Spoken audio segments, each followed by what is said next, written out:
Hi, it's Dr. Patricia Coglin again, and I'm responding to a question by a subscriber about how to deal with positive feelings coming up in the transference. So I suppose by positive, right, we have this tendency to label emotions positive and negative, even though all of the basic affects, love, anger, pain, grief, have all been selected for in evolution and all have an adaptive value. So we have to keep those labels, in mind. But I assume by positive, this person meant, loving feelings, grateful feelings, perhaps also sexual feelings or desires for closeness.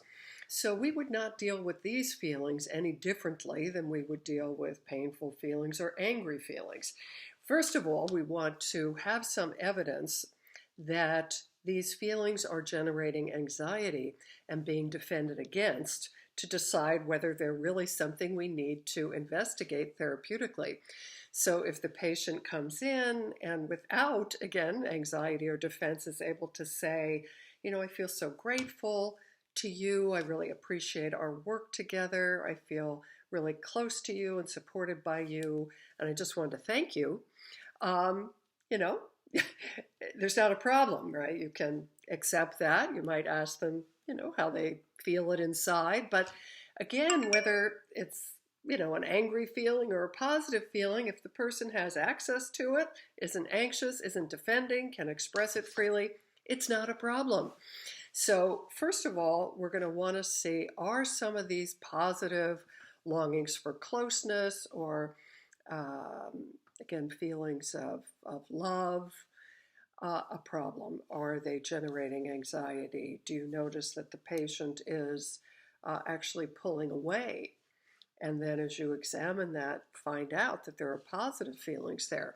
I've certainly had that experience, right, with patients in which I'm thinking of one in particular where there had been tremendous defenses in the early part of the work, creating a real resistance to closeness. As we broke through that, there was tremendous rage and pain that initially came out toward me and then was linked primarily with his mother. Then the work was just rolling. That created an opening into the unconscious, de-repression of memories, able to work through unresolved feelings from the past, freeing him up from what had been really a repetition compulsion in his current life. So everything was going smoothly. And then at a certain point, I noticed he started to, kind of flatten out, avoid my eyes. And so I was wondering, you seem a bit distant and withdrawn. What's going on there? And so he did, in fact, reveal that he had positive, loving feelings toward me, which were, in fact, generating anxiety and withdrawal. So I said, well, we better deal with those, right? Because you hiding them and withdrawing in the face of them are undermining our ability to help you here. And so I asked him, like I would with any other feeling, how do you experience it inside? And then what are the impulses that are coming with that feeling? And he had an impulse to want to reach out and hold me, and in fact to have me sit on his lap in a very particular way. And again, as he talked about that, his anxiety really went up. And it was the end of the session. So I said, okay, we'll have to continue with this the next time. And he came in to the next session saying that his anxiety had been sky high after that last session, that wanting this kind of closeness with a woman, physical closeness, and revealing that there was a sexual desire, sexual component to it, had really triggered enormous anxiety with almost paranoid ideas that two men, actually two, one young and one old, were going to want to come after him. Like when he would hear a noise at night, he'd think, oh my God, a guy is breaking in. And he had this fantasy of, taking a gun and shooting them in the back and all of this. And I asked him, well, gee, what do you make of that? And he said, well, for sure it has to do with the fact that I revealed I had these sexual feelings towards you. I said, yeah, because who's going to be upset about that? And he said, well, yeah, I mean, you're your husband. So he realized that the younger man represented my husband. And then what about the older guy? And then he realized that the exact way that he had imagined holding me on his lap was what he had seen when he, at the age of 11, walked in on his parents and saw them on the bed, naked, in that very position.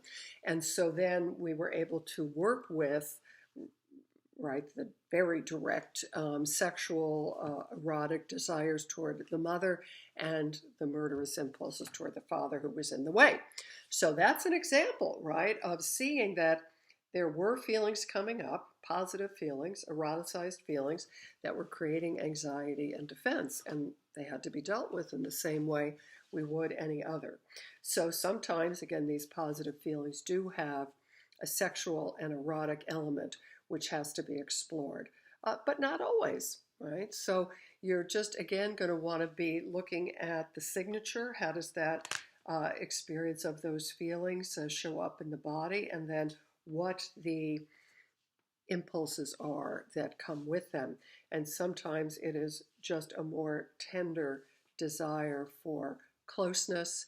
And then you're going to see what the link or who the link is to, right? So that you can understand why those desires for closeness have become suffused with anxiety and why the patient has had to defend against them.